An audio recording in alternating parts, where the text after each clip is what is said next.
Diskriminasi terhadap kaum kulit hitam atau masalah apartheid telah terjadi sejak kedatangan bangsa Eropa ke Afrika Selatan. Saat Afrika Selatan berada di bawah kendali Inggris, dibentuklah struktur dan kebijakan politik rasial baru, di mana Inggris memberlakukan pembatasan terhadap hak legislatif masyarakat kulit hitam di Afrika Selatan. Hal ini tentu tidak bisa diterima oleh warga kulit hitam di Afrika Selatan, sehingga beberapa orang sepakat untuk bergabung dan membentuk sebuah organisasi untuk melindungi hak-hak kaum mayoritas kulit hitam di Afrika Selatan. Jadi, bagaimana nasib anak saudara kami? Kami tak bisa hidup jika kami terus didiskriminasi oleh mereka. Kita akan bentuk organisasi untuk membela hak-hak yang harusnya kita dapatkan itu. Itulah solusi terbaiknya, Pak Albert. Saya setuju. Kita harus masuk dalam daftar partai resmi untuk membebaskan rakyat kita dari penindasan. Betul itu, Pak. Baiklah, kalau begitu.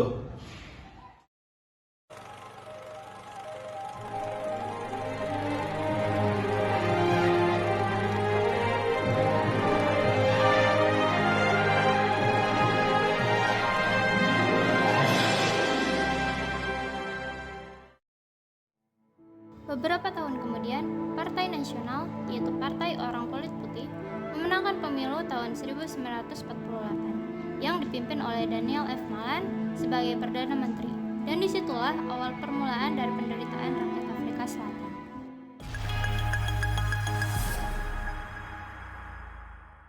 Selamat siang pemirsa, kembali lagi bersama kita Edgar TV. Telah resmi diberlakukannya kembali sistem politik apartheid sejak diangkatnya Daniel F. Malan sebagai Perdana Menteri baru.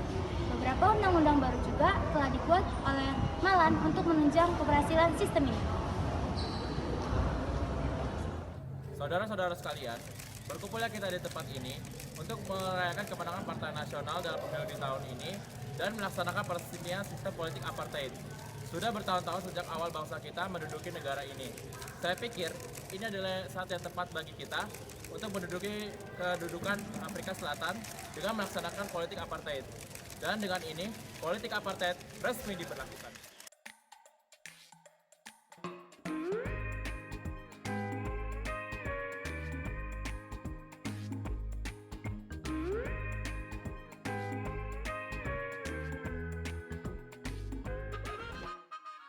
Keluar kalian. Kalian pasti sudah dengar beritanya kan? Ayo cepat angkat kaki dari wilayah ini.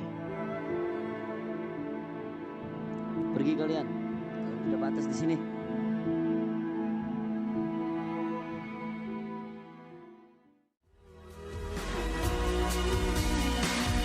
When she was just a girl, she expected the world.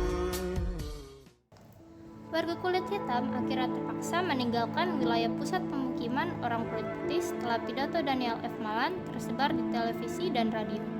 Kemudian, warga kulit hitam banyak yang tersingkirkan dan kehilangan rumah mereka. Bu, sadar gak sih gaji yang kita berikan kepada pekerja semakin meningkat. Yang saya harus menggaji karyawan saya dengan lebih karena kemudian mereka akan menolak. Dahulu, sebelum warga kulit hitam dipindahkan, kita sedikit kepada mereka. Tapi sekarang udah nggak bisa lagi, Bu. Pesan saya jadi tidak mencapai untung kalau seperti ini. Kejadian yang sama juga dirasakan oleh para pemerintah, sehingga akhirnya mereka memanggil kembali beberapa warga kulit hitam dan bekerja untuk orang kulit putih, dan tentunya dengan upah yang kecil.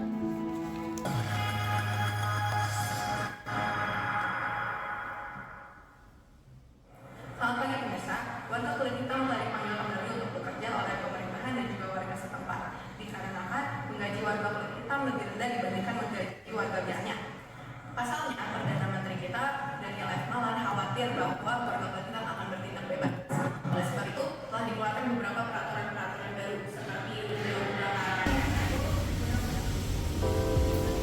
Pagi Pak. Pagi. Kertasnya banyak. Ini Pak, saya boleh nanya sesuatu yang sedikit sensitif ke Bapak nggak? Tanyakan saja.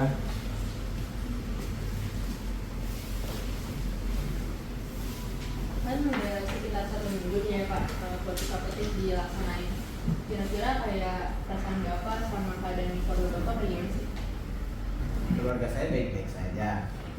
Dan mereka kehilangan rumah dan sulit untuk mendapatkan pekerjaan. Dan saya juga belum settle di sana karena undang-undang yang baru dikeluarkan. Saya turut sedih sih Pak dengarnya. Saya sendiri sebenarnya nggak setuju sih sama peraturan itu. Kayak menurut saya sih seharusnya kita kayak toleransi terhadap satu sama lain, tapi malah kayak gini. Jadi Bapak sebagai anggota ANC bakal ngelakuin sesuatu Pak? Saya dan anggota ANC lainnya pasti akan melakukan sesuatu untuk menegakkan keadilan. Serius Pak? Saya tidak bisa diam saja melihat saudara saya diperlakukan seperti itu. Jika tidak ada yang berani untuk menegakkan keadilan, maka saya dan anggota ANC yang harus menegakkan keadilan tersebut. Saya setuju sih Pak. Kalau udah jam segini saya harus mengerjain tugas-tugas yang lain. Silakan. Permisi Pak. Setelah beberapa tahun memerintah, kepemimpinan Daniel F. Malan akhirnya digantikan dengan Perdana Menteri baru, yaitu Hendrik Verwoerd. Verwoerd mengganti beberapa kebijakan yang sebelumnya diterapkan oleh Malan. Ia membuat Bantu Self-Government Act, yaitu undang-undang yang menekankan sistem politik apartheid atau politik pemisahan ras. Hendrik Verwoerd menghampiri pemukiman warga kulit hitam untuk mengumumkan tentang beberapa kebijakan barunya secara langsung.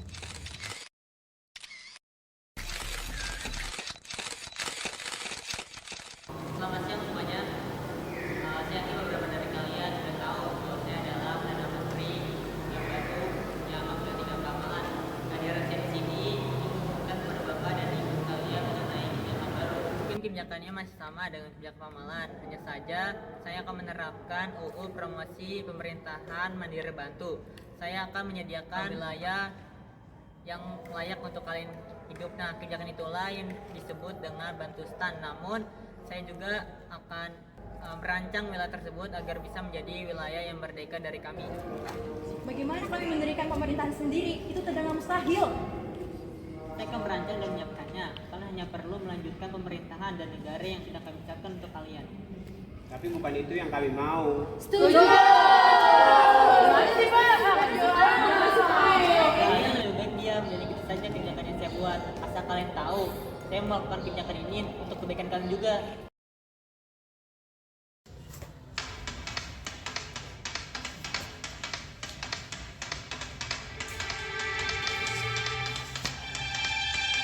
Dia pikir dia yang paling hebat, merasa paling jago dan paling pintar. Dia memang jago. Ya iyalah, jago neon.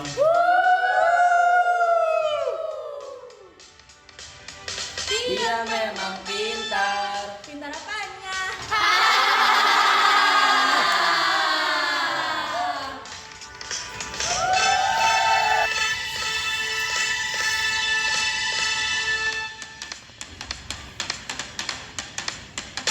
Dia pikir dia yang paling hebat, merasa paling jago dan paling pintar.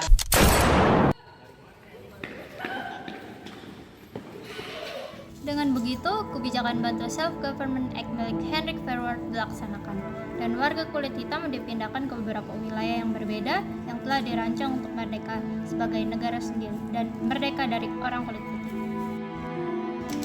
Setelah mendengar kebijakan baru yang dikeluarkan oleh Hendrik Verwoerd, Nelson Mandela mengambil peran besar dalam ANC. Ia memimpin organisasi tersebut untuk memberikan perlawanan terhadap orang kulit putih agar warga kulit hitam mendapatkan keadilan yang seharusnya mereka dapatkan. Untuk menunjukkan perlawanan terhadap orang kulit putih, Nelson Mandela memimpin ANC dan melakukan beberapa hal seperti pemboikotan, pembangkangan terhadap pemerintahan, dan gerakan mogok nasional.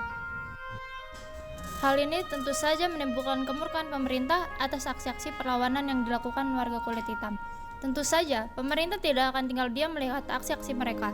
Akhirnya, pemerintah pun mulai bergerak dengan menangkap beberapa aktivis-aktivis ANC yang ternyata menyebabkan perpecahan dalam ANC. Lantas, setelah terjadinya perpecahan dalam ANC, beberapa mantan anggota ANC yang tidak tertangkap membentuk organisasi baru, yaitu Pan-Africanist Congress atau PAC, dengan tujuan membangun kemerdekaan bagi negara-negara Afrika dan menumbuhkan persatuan di antara orang-orang kulit hitam di seluruh dunia. Lalu, Hendrik Verwoerd mengeluarkan undang-undang baru yang setiap saat.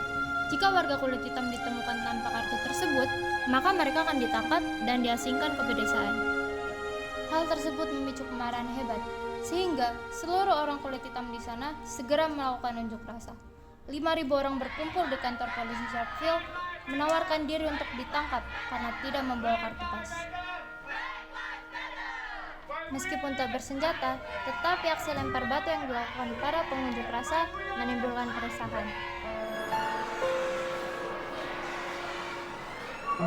Atas perlawanannya, Nelson Mandela dibenci oleh penguasa kulit putih di sana. Ia mendapat berbagai tuduhan yang menyeretnya di kursi pengadilan Rivonia. Di hadapan hakim, jaksa, saksi, dan para pendukungnya, Nelson menyampaikan pidato pembelaan dia. Saya siap mati, saya siap mati untuk mencapai cita-cita masyarakat yang demokratis dan bebas. Terdakwa Nelson dinyatakan bersalah. Begitu penutupan sidang, massa berbaris di jalan-jalan sambil menyanyikan lagu kebebasan. Namun, tetap saja Nelson Mandela secara sah dinyatakan bersalah dan dimasukkan penjara. Selamat siang pemirsa, kembali bersama Edgar TV. Majelis Umum Perserikatan Bangsa-Bangsa baru saja mengeluarkan pernyataan bahwasanya apartheid adalah sebuah pelanggaran kejahatan terhadap kemanusiaan. Nelson mendengar di balik jeruji. Radio milik kepolisian masih bersuara, tapi kini dia yakin betul jika semua perjuangan ini akan membuahkan hasil. Setelah beberapa kejadian yang merugikan warga kulit hitam, naiklah seorang presiden baru, Frederick Willem de Klerk, yang mengganti banyak undang-undang dan kebijakan. Tak lupa, de Klerk juga membuat dan menetapkan undang-undang dan kebijakan lainnya. Selamat siang semuanya, berdirinya saya di sini sebagai presiden baru Afrika Selatan dengan tujuan untuk menghapuskan beberapa undang-undang lama dan menetapkan kebijakan yang baru. Setelah melihat penderitaan warga asli Afrika Selatan, saya turut prihatin atas kebijakan yang pernah dibuat oleh Perdana Menteri sebelumnya. Apalagi dengan peristiwa demo besar-besaran dan penyeblosan Nelson Mandela. Pada siang hari ini, saya akan menyatakan bahwa tahanan politik orang kulit hitam dan termasuk Nelson Mandela akan resmi segera dibebaskan. Dan dengan ini pula, saya menyatakan bahwa sistem politik apartheid telah gagal dan akan segera dihapuskan. Setelah itu, pada 1990, Nelson Mandela dan tahanan lainnya dibebaskan. Akhirnya, warga kulit hitam kembali mendapatkan tempat tinggal mereka seperti dahulu kala, dan mereka pun dapat hidup layaknya warga kulit putih di sana. Tak hanya itu, warga kulit hitam juga diperbolehkan mengikuti pemilu dan mendapatkan hak memilih dan dipilih dalam pemilu demokratis. Dan dengan ini, penderitaan warga kulit hitam telah berakhir.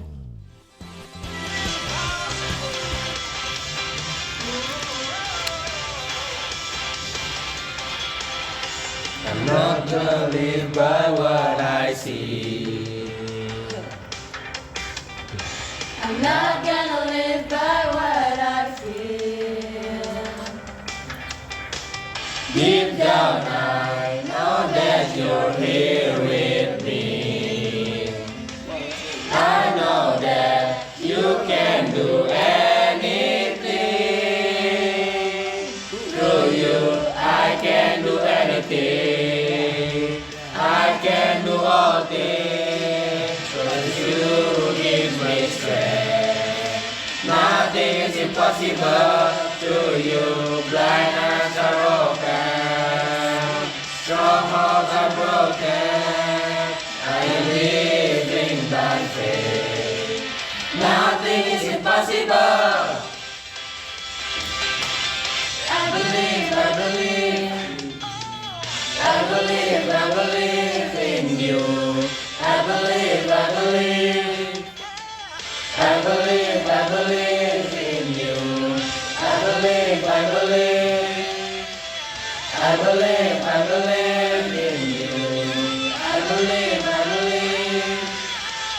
I believe, I believe in you. I believe, I believe. I believe, I believe in you. I believe, I believe. I believe, I believe in you.